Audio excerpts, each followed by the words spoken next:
The 1980s saw British filmmakers cranking out thrillers so dark and morally complicated that Hollywood executives couldn't figure out how to market them, leading to spectacular commercial failures, censorship battles, and distribution nightmares that buried some of the decade's most sophisticated crime dramas in obscurity, completely missing the fact that these gritty, uncompromising films would eventually become cult classics that redefined what adult-oriented cinema could achieve.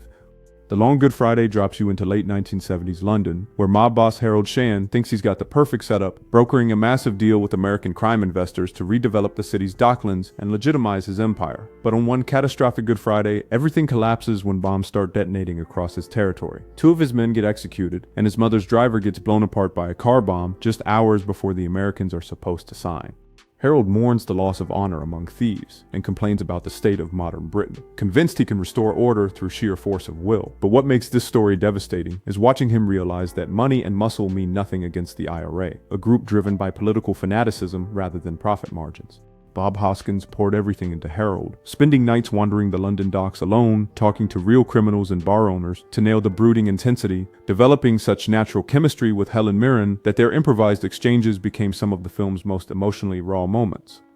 Mirren herself fought behind the scenes to elevate Victoria beyond stereotypical gangster's girlfriend, collaborating directly with director John McKenzie and writer Barry Keefe to add scenes showing her shrewdness and autonomy.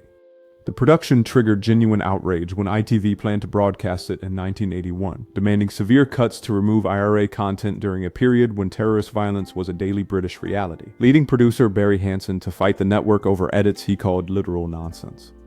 Hoskins' final scene showing Harold's abduction by the IRA became one of cinema's most haunting portraits of power's collapse, capturing the exact moment when old-school British criminals realized their world was being swallowed by forces they couldn't buy off or intimidate. Black Rainbow unfolds in the suffocating atmosphere of late 1980s Southern America, where Martha Travis performs psychic readings for paying crowds alongside her alcoholic father, Walter. But beneath the sideshow theatrics, she possesses genuine clairvoyant abilities that become a death sentence when she starts foreseeing murders before they happen, including visions of a hitman who's eventually assigned to silence her permanently.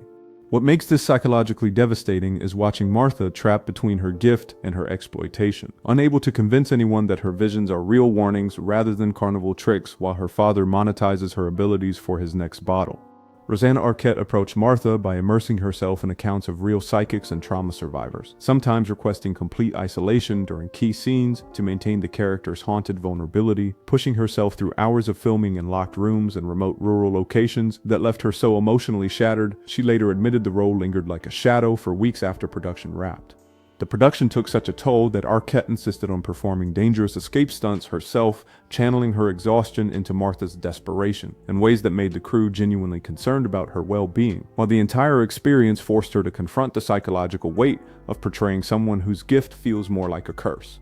Director Mike Hodges watched the film vanish almost immediately from cinemas, later describing the lack of studio support as witnessing his own vision evaporate, while critics gave only faint praise and audiences stayed away, leaving him bitter about how distributors failed to understand the film's supernatural thriller elements.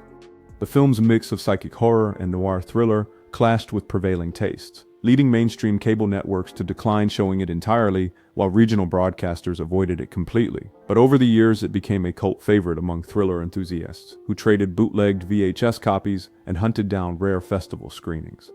What emerged from this slow rediscovery was recognition of Arquette's willingness to destroy herself emotionally for a performance that audiences finally appreciated decades later, giving her the belated satisfaction of watching a new generation discover a film she'd nearly broken herself to create. The hit follows Willie Parker, 10 years after he testified against his London mob associates, living quietly in sun-drenched Spain until two British hitmen arrive to cart him off for execution in Paris, and Willie spends the entire road trip calmly accepting his own death while subtly stoking tension between his captors, the methodical Braddock and the volatile young Myron. This is Mortality dressed up as a crime thriller, exploring what happens when a man genuinely makes peace with dying while everyone around him clings desperately to control and survival, turning a simple kidnapping into a philosophical examination of fate that undermines every gangster movie convention about fear and power. Terrence Stamp viewed Willie as a career-defining comeback after years in relative obscurity, spending evenings alone in the Spanish countryside reflecting on his own exile from the British film establishment, and using those feelings to infuse Willie with serene fatalism that genuinely unnerved his much younger co-star Tim Roth, who was making his film debut and felt the pressure of acting opposite veterans like Stamp and John Hurt.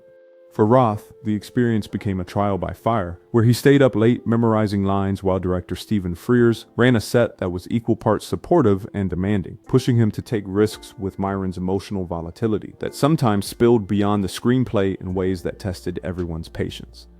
The tension between Hurt's calm professionalism and Roth's impulsive energy defined the film's emotional texture, creating genuine conflict that felt dangerous and unpredictable. While Roth later recalled with both awe and embarrassment how stressful his first big fight scene with Hurt was, until Hurt broke the tension by inviting him for drinks after shooting Wrapped. The film's minimalist tone and philosophical crime narrative made marketing nearly impossible, leading to modest initial promotion that kept it out of major theaters, while distributors struggled to explain why audiences should care about a road movie where the victim accepts his fate, but festival audiences gradually discovered its unique blend of existential thriller and character study.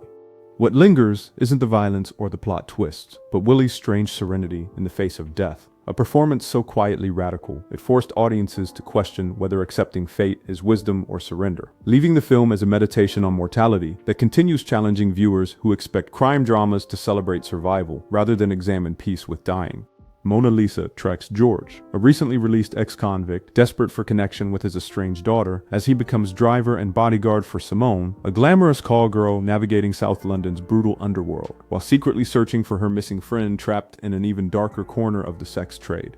The heart of this film lives in the collision between George's naive longing for love and redemption against the unforgiving reality of exploitation and survival. Watching him mistake professional transactions for genuine affection, while Simone uses his loyalty to escape ruthless crime boss Mortwell.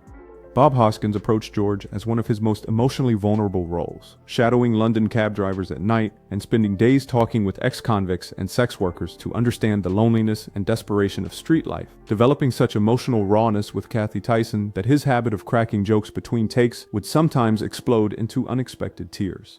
Tyson herself, virtually unknown before this film, spent weeks in London's red light districts, guided by activists and outreach workers, absorbing stories of trauma that left her overwhelmed while forming a strong bond with Hoskins, who became her mentor through the most vulnerable scenes. The production's frank depiction of prostitution triggered moral panic across conservative Britain, with tabloid headlines accusing the film of glamorizing vice and advocacy groups demanding stricter ratings or outright bans, causing some cinema chains to pull scheduled showings, while director Neil Jordan defended it as critique rather than celebration. The controversy fueled public curiosity and ensured the film's place in ongoing debates about cinematic representation of sex work, cementing its reputation as unflinching social commentary that refused to sanitize London's underbelly or pretend that love could somehow redeem a world built on exploitation. The Living Daylights introduced Timothy Dalton as James Bond, helping Soviet General Koskov defect, only to discover a larger arms smuggling conspiracy, connecting KGB operatives with American dealer Brad Whitaker, sending Bond on a chase across Europe and Afghanistan that exposed Cold War politics colliding with criminal greed. Dalton sought to return Bond to Ian Fleming's original darker character, performing many of his own stunts to add authenticity, while creating tension with producers worried the serious tone might alienate audiences expecting lighter escapism from previous films. The physical demands were brutal, and Dalton's dedication often created friction on set, but his portrayal earned critical respect for faithful complexity even as it challenged fans accustomed to tongue-in-cheek adventure. Miriam Dabo faced dual demands as Cara Milovi, undergoing rigorous training to learn cello pieces, believably while mastering firearm handling and stunt work, incurring minor injuries during chase sequences, but never wavering in her commitment to grounding the film's emotional core. The production released amid escalating Cold War tensions, when portrayals of Soviet defections faced scrutiny across multiple countries, requiring edits to soften depictions or reduce violence in certain markets, while moral criticism emerged over increased realism. What the film accomplished was transforming Bond from escapist fantasy into grounded thriller, a shift that divided audiences between those craving traditional spectacle and those embracing darker evolution, influencing every serious spy film that followed, while reminding viewers that even fictional espionage couldn't escape real-world political pressures. The fourth protocol centers on MI5 officer John Preston investigating a covert Soviet plot to detonate a nuclear weapon on British soil, methodically tracking KGB agent Irina Vasilyev through London's intelligence corridors in a race to prevent political catastrophe designed to destabilize Western Europe. Michael Caine viewed this as his chance to portray espionage with absolute seriousness rather than Hollywood glamour, extensively researching intelligence operations to deliver Preston's precise professionalism while experiencing creative tensions with director John Mackenzie over the film's high-stakes political narrative. Director McKenzie aimed for gritty realism that prompted frequent script revisions to enhance political depth, while Kate Nelligan endured long, demanding rehearsals to deliver nuanced performances amid intricate espionage sequences. Production tensions arose from balancing authenticity with narrative pacing, reflecting the filmmaker's desire to present serious political thriller rather than crowd-pleasing spectacle, resulting in a measured film appreciated primarily by niche audiences, hungry for cerebral Cold War drama. The nuclear threat plot raised political sensitivities during tense Cold War years, with some scenes edited in international releases to avoid diplomatic controversy, while UK security agencies allegedly advised on content portrayals.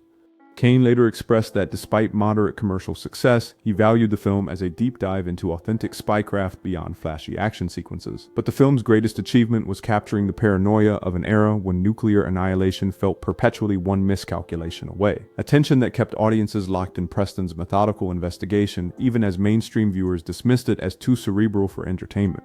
Outland transplants the high noon Western formula to Jupiter's moon Io, where Federal Marshal O'Neill investigates violent miner deaths at a titanium ore outpost, discovering management is pumping workers full of productivity-boosting amphetamines that drive them insane, and to grisly suicides, forcing him into an isolated showdown against company-hired assassins when everyone refuses to help. Sean Connery experienced isolation that mirrored his character's predicament, spending long days in confined metallic corridor sets that recreated the mining colony's claustrophobic atmosphere, reportedly missing his own family in ways that echoed O'Neill's estrangement, while using the solitude to fuel his character's detached and embattled demeanor. The emotional toll was genuine, and Connery later commented that the sense of being so far from Earth felt authentic, with the grind of shooting scenes in near darkness contributing to weariness that delivered one of his most subdued performances. Francis Sternhagen crafted Dr. Lazarus by improvising much of the character's dry humor and biting sarcasm, shadowing medical professionals to nail technical procedures while suffering a panic attack during a claustrophobic pressure chamber sequence that she channeled directly into her performance rather than halting filming.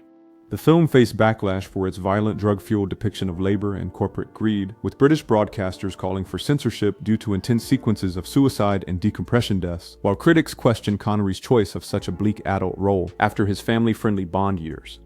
Connery defended the film by stating that moral courage mattered more than public comfort, and what the film exposed was corporate willingness to sacrifice human lives for profit margins, a theme that resonates even louder now, as audiences watch O'Neill's lonely stand against institutional corruption and realize how little has changed. Bad Timing dissects the turbulent relationship between American psychoanalyst Alex Linden and troubled young woman Melina Flaherty through fragmented flashbacks after Melina's suspected suicide attempt, revealing how jealousy, obsession, and psychological manipulation culminated in Alex raping her unconscious body after watching her overdose.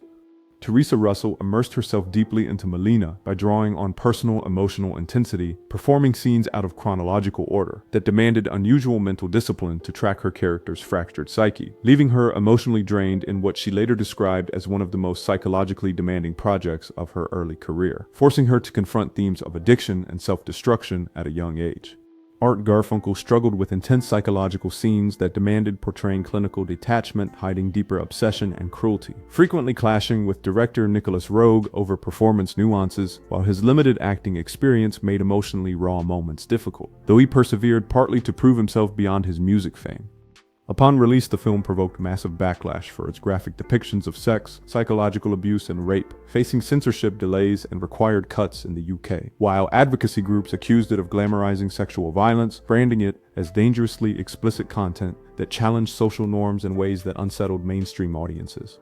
Director Roeg defended the film's unflinching portrayal of messy human psychology as a serious study of desire and power, but the controversy limited commercial reach and left it as a landmark that continues dividing audiences between those who see brutal honesty about how intimacy can become violence and those who see exploitation masquerading as art, a debate that refuses resolution because the film itself offers none.